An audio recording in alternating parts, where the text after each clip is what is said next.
Hello friends, ಎಲ್ಲರಿಗೂ ನಮಸ್ಕಾರಗಳು. ಸೈಗಾಚಿಬ ಸೈಕಿಲ್ಗೆ ನಿಮ್ಮೆಲ್ಲರಿಗೂ ಸ್ವಾಗತ. ಸೊ ಫ್ರೆಂಡ್ಸ್, ನಮಗೆ ಒಂದು ಇದರಲ್ಲಿ ವೈಕುಂಠ ಏಕಾದಶಿ ದಿನದಂದು ಮನೆಯಲ್ಲೇ ಯಾವ ರೀತಿ ನಾವು ವೆಂಕಟೇಶ್ವರ ಸ್ವಾಮಿ ಒಂದು ಪೂಜೆ ಮಾಡಬೇಕು, ಹಾಗೆ ವೆಂಕಟೇಶ್ವರ ಸ್ವಾಮಿಗೆ ಇಷ್ಟವಾದ ಪ್ರಸಾದ, ನೈವೇದ್ಯ, ಹೂ ಎಲ್ಲ ಎಲ್ಲರ ಬಗ್ಗೆ ತಿಳಿಸ್ಕೊಡ್ಬೇಕಂತ ಅಂದ್ಕೊಂಡಿದ್ದೇನೆ. ಬನ್ನಿ ನೋಡೋದಂತೆ. ಮೊದಲು ಅಭಿಷೇಕದಿಂದ ಪ್ರಾರಂಭ ಮಾಡೋದಂತೆ.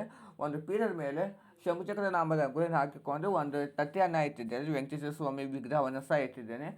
ಎರಡು ದೀಪವನ್ನು ಹಚ್ಚಿಟ್ಟಿದ್ದೇನೆ. ವೆಂಕಟೇಶ್ವರ ಸ್ವಾಮಿಗೆ ಮೊದಲು ನಾವು ತುಳಸಿ ದಳವನ್ನು ಇಟ್ಟು ಅಕ್ಷತೆಯನ್ನು ಹಾಕಿ ನಾವು ಧೂಪವನ್ನು ಬೆಳಗಬೇಕು. ಮೊದಲು ನಾವು ಶುದ್ಧೋದಕ ಸ್ನಾನವನ್ನು ಮಾಡ್ಕೋಬೇಕು ಗಂಗಾಜಲದಿಂದ. ನಂತರದಲ್ಲಿ ಆ ಗಂಗಾಜಲವನ್ನು ಸಪ್ರೇಟಾಗಿ ನಾವು ತೆಗೆದುಕೊಂಡು ಅದನ್ನು ನಾವು ಮನೆ ಪೂರ್ತಿ ಸಹ ಪ್ರೋಕ್ಷಣೆ ಮಾಡಿದರೆ ತುಂಬ ಒಳ್ಳೆಯದು. ಇಲ್ಲವಾದರೆ ತುಳಸಿ ಗಿಡಕ್ಕೆ ನೀವು ಅದನ್ನು ಹಾಕಬಹುದು. ನಾವು ಅಭಿಷೇಕವನ್ನು ಮಾಡುವಂಥದ್ದು ಪಂಚಾಮೃತ ಸ್ನಾನ. ನಾವು ವೆಂಕಟೇಶ್ವರ ಸ್ವಾಮಿಯ ಒಂದು ಧ್ಯಾನ ಮಾಡುತ್ತಾ, ಅಂದರೆ ವೆಂಕಟೇಶ್ವರ ಸ್ವಾಮಿಯ ಒಂದು ನಾಮಾವಳಿ, ವಿಷ್ಣು ಸಹಸ್ರನಾಮ ಹೇಳ್ಕೊಳ್ತಾ ಈ ಅಭಿಷೇಕವನ್ನು ಮಾಡಬಹುದು. ಹಾಲಿನಿಂದ ನಾವು ಪ್ರಾರಂಭ ಮಾಡಬೇಕು. ಓಂ ನಮೋ ನಾರಾಯಣಾಯ ಕ್ಷೀರ ಸ್ನಾನಂ ಸಮರ್ಪಯಾಮಿ ಅಂತ ನೀವು ಹಾಲಿನಿಂದ ಸ್ನಾನ ಮಾಡ್ಕೋಬೇಕು. ನಂತರದಲ್ಲಿ ಓಂ ನಮೋ ನಾರಾಯಣಾಯ ದಧಿ ಸ್ನಾನಂ ಸಮರ್ಪಯಾಮಿ ಅಂತ ನೀವು ಮೊಸರಿಂದ ಸ್ನಾನ ಮಾಡಬೇಕು. ನಂತರದಲ್ಲಿ ಓಂ ನಮೋ ನಾರಾಯಣಾಯ ಸ್ನಾನಂ ಸಮರ್ಪಯಾಮಿ ಅಂತ ನೀವು ಹೇಳ್ತಾ ನೀವು ತುಪ್ಪದಿಂದ ಅಭಿಷೇಕ ಮಾಡಬೇಕು. ಹಾಗೆ ಓಂ ನಮೋ ನಾರಾಯಣಾಯ ಮಧುಸ್ನಾನಂ ಯಾಮಿ ಅಂತ ನೀವು ಹೇಳ್ತಾ ಜೇನುತುಪ್ಪದಿಂದ ನೀವು ಸ್ನಾನವನ್ನು ಮಾಡಿಸ್ಬೇಕು. ನಂತರದಲ್ಲಿ ಓಂ ನಮೋ ನಾರಾಯಣಾಯ ಅಂತ ನೀವು ಹೇಳ್ತಾ ಶರ್ಕರದಿಂದ ನೀವು ಸ್ನಾನವನ್ನು ಮಾಡಿಸ್ಬೇಕು. ಶರ್ಕರ ಸ್ನಾನ ಸಮರ್ಪಯಾಮಿ ಅಂತ ನೀವು ಹೇಳ್ತಾ ಸಕ್ಕರೆಯಿಂದ ನೀವು ಸ್ನಾನವನ್ನು ಮಾಡಿಸ್ಬೇಕು. ನಂತರದಲ್ಲಿ ನೀವು ಹಣ್ಣುಗಳಿಂದ, ಅಂದರೆ ದಾಳಿಂಬೆ ಹಣ್ಣು, ಬಾಳೆಹಣ್ಣು, ಈ ಥರ ನೀವು 5 ರೀತಿಯ ಹಣ್ಣುಗಳಿಂದ ಸಹ ನೀವು ಸ್ನಾನವನ್ನು ಮಾಡಿಸ್ಬಹುದು. ನಿಮ್ಮ ಒಂದು ಖುಷಿ ಆಗಿರುತ್ತದೆ. ಅಷ್ಟು ನೀವು ಅಭಿಷೇಕ ಅಲ್ಲಿ ಆಗಿದ ನಂತರ ಮತ್ತೊಂದು ಸಲ ನೀವು ಶುದ್ಧೋದಕ ಸ್ನಾನವನ್ನು ಮಾಡಬೇಕು. ಆ ಪಂಚಾಮೃತ ಸ್ನಾನವನ್ನು ನೀವು ಒಂದು ಪ್ಲೇಟ್ನಲ್ಲಿ ಅಥವಾ ಒಂದು ಬಟ್ಲಿನಲ್ಲಿ ಅದನ್ನು ತೆಗೆದುಕೊಂಡು ಇಟ್ಟಿರಿ. ಅದನ್ನು ಪ್ರಸಾದ ರೂಪವಾಗಿ ಸಹಿತ ಪೂಜೆ ಮಾಡ್ಕೋಬಹುದು. ಹಾಗೆ ನೀವು ಮತ್ತೊಂದು ಸಲ ಊದಿನ ಕಡ್ಡಿಯನ್ನು ಬೆಳಗಿ ನೀವು ಈ ಅಭಿಷೇಕವನ್ನು ಸಮಾಪ್ತಿ ಮಾಡಬೇಕು.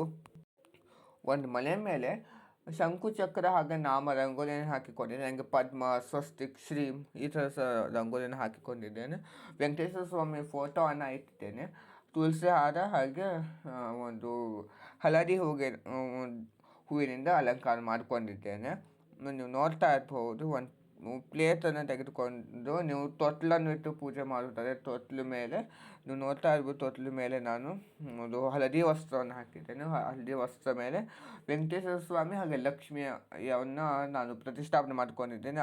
ಅವರಿಗೆ ಗೆಜ್ಜೆ ವಸ್ತ್ರವನ್ನು ಹಾಕಿ ನೀವು ಒಂದು ಸರವಿದ್ದರೆ ಅದನ್ನು ಸಹ ಹಾಕ್ಬೋದು. ಅದು ತುಂಬಾ ಒಳ್ಳೆಯದು. ನಂತರದಲ್ಲಿ ನಾನು ತುಳಸಿ ಹಾರ ಹಾಗೆ ಕೆಂಪು, ಹಳದಿ ಹೂಗಳಿಂದ ಅಲಂಕಾರವನ್ನು ಮಾಡಿದ್ದೇನೆ. ಹಾಗೆ 2 ದೀಪವನ್ನು ಸಹ ನೀವು ಹಚ್ಚಿರಿ. ನೀವು ನೋಡ್ತಾ ಇರ್ಬೋದು 2 ಬದಿಯಲ್ಲಿ ದೀಪವನ್ನು ಹಚ್ಚಿಟ್ಟಿದ್ದೇನೆ. ಹಾಗೆ ಪುಸ್ತಕ ಅಂತ ನಾವು ಒಂದು ನೆನಪು ಮಾಡ್ಕೋಬೇಕು. ಏನಂದರೆ ವಿಷ್ಣು ಸಹಸ್ರನಾಮ ಹಾಗೆ ವೆಂಕಟೇಶ್ವರ ಸ್ವಾಮಿಯ ನಾಮಾವಳಿ, ಸುಪ್ರಭಾತ ಮತ್ತು ಅಷ್ಟನೇ ನಾವು ಓದ್ಕೋಬೇಕಾಗಿರುತ್ತದೆ. ಅವತ್ತಿನ ದಿವಸ ಶುಕ್ರವಾರ ನಾವು ಸಂಜೆ ಬೆಳಿಗ್ಗೆ ನಾವು ವಿಷ್ಣು ಸಹಸ್ರನಾಮವನ್ನು ಹೇಳ್ಕೋಬೇಕು. ಹಾಗೆ ಒಂದು ಕಾಯನ್ನು ನೀವು ಸಂಕಲ್ಪ ಮಾಡಿಕೊಂಡು ವೆಂಕಟೇಶ್ವರ ಸ್ವಾಮಿಯ ಒಂದು ಬಲಭಾಗದಲ್ಲಿ ಅದನ್ನು ಇಟ್ಟಿರಿ. ಹಾಗೆ ಒಂದು ಅಕ್ಕನ ದೀಪಾರಾಧನೆ, ಒಂದು ತಾಮ್ರದ ಪ್ಲೇಟ್ ಮೇಲೆ ಅಕ್ಕಿಯನ್ನು ಹಾಕಿಕೊಂಡಿದ್ದೇನೆ. ಎಲೆ ಮೇಲೆ ನಾಮವನ್ನು ಬರೆದು ಅಕ್ಷತೆಯನ್ನು ಹಾಕಿ ಒಂದು ದೊಡ್ಡದಾಗಿ ದೀಪವನ್ನು ಇಟ್ಟು ಅದಕ್ಕೆ ಎಣ್ಣೆಯನ್ನು ಹಾಕಿ ಅಥವಾ ತುಪ್ಪವನ್ನು ಸಹ ಹಾಕ್ಬೋದು. ಈಗ ಚಳಿ ಆಗೋದ್ರಿಂದ ನಾನು ಎಣ್ಣೆಯನ್ನು ಹಾಕಿದ್ದೇನೆ, ಕೊಬ್ಬರಿ ಎಣ್ಣೆ. ಇಲ್ಲದಲ್ಲಿ ಎಳ್ಳೆಣ್ಣೆ ಸಹ ಹಾಕ್ಬೋದು.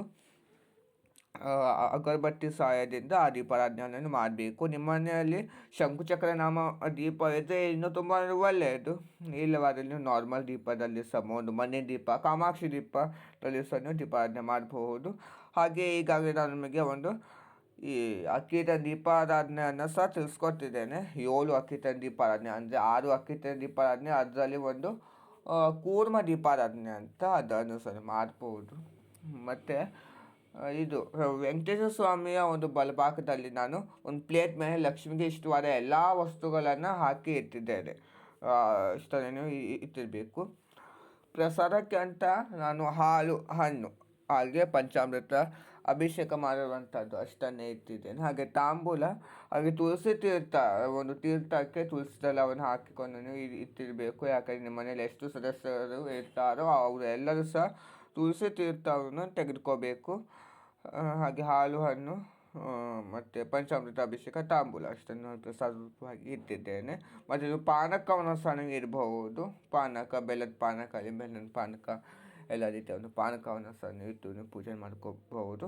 ಎಲ್ಲ ರೀತಿಯ ಒಂದು ಹಣ್ಣುಗಳನ್ನು ಸಹ ಇಟ್ಟು ನೀವು ಪೂಜೆ ಮಾಡಿ ಊದಿನ ಕಡ್ಡಿಯನ್ನು ಬೆಳಗ್ಗೆ ಎಲ್ಲ ರೀತಿಯ ಒಂದು ದೀಪಾರಾಧನೆಗಳನ್ನು ಸಹ ಮಾಡಿಕೊಂಡು ಧೂಪವನ್ನು ಹಾಕಬೇಕು. ಧೂಪ ಸಾಂಬ್ರಾಣಿ ಧೂಪವನ್ನು ಹಾಕ್ಬೋದು. ಅದು ತುಂಬ ಒಳ್ಳೆಯದು. ಯಾಕಂದರೆ ಶುಕ್ರವಾರ ಲಕ್ಷ್ಮೀ ದೇವಿಯ ವಾರ.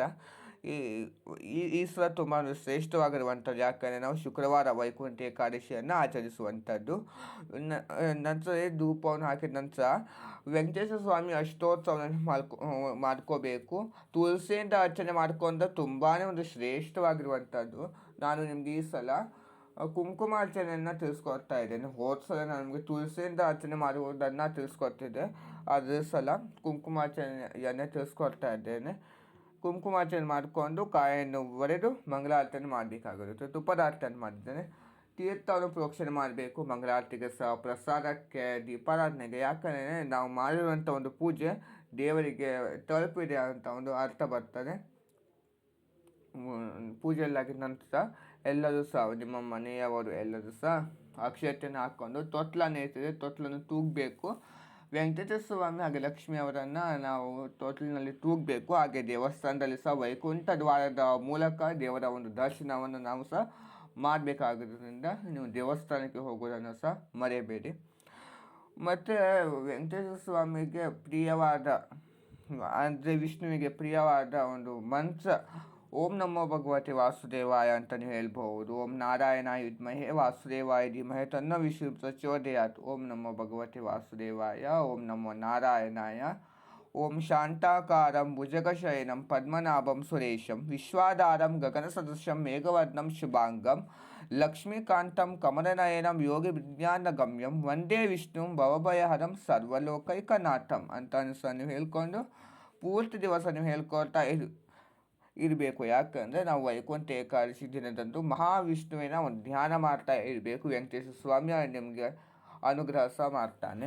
ನೋಡಿ ಫ್ರೆಂಡ್ಸ್, ಇವತ್ತಿನ ಈ ಒಂದು ವಿಡಿಯೋದಲ್ಲಿ ವೈಕುಂಠ ಏಕಾದಶಿಯ ಸಂಪೂರ್ಣವಾದ ಪೂಜಾ ವಿಧಾನ, ಅಭಿಷೇಕದಿಂದ ಹಿಡಿದು ರಾತ್ರಿಯವರೆಗೆ ಸಂಪೂರ್ಣವಾಗಿ ತಿಳಿಸ್ಕೊಟ್ಟಿದ್ದೇನೆ. ಇವತ್ತು ನಿಮಗೆ ಇಷ್ಟವಾದಲ್ಲಿ ಲೈಕ್ ಮಾಡಿ, ಶೇರ್ ಮಾಡಿ, ಕಮೆಂಟ್ ಮಾಡಿ. ಹಾಗೆ ಯಾವುದೇ ಕಾರಣಕ್ಕೂ ಪ್ಲೀಸ್ ಫ್ರೆಂಡ್ಸ್ ನನಗೊಂದು ಸಬ್ಸ್ಕ್ರೈಬ್ ಮಾಡೋದನ್ನು ಮರೆಯಬೇಡಿ. ಮುಂದಿನ ವಿಡಿಯೋದಲ್ಲಿ ಉಪವಾಸದ ಬಗ್ಗೆ ತಿಳಿಸ್ಕೊಡ್ತೀನಿ. Thank you.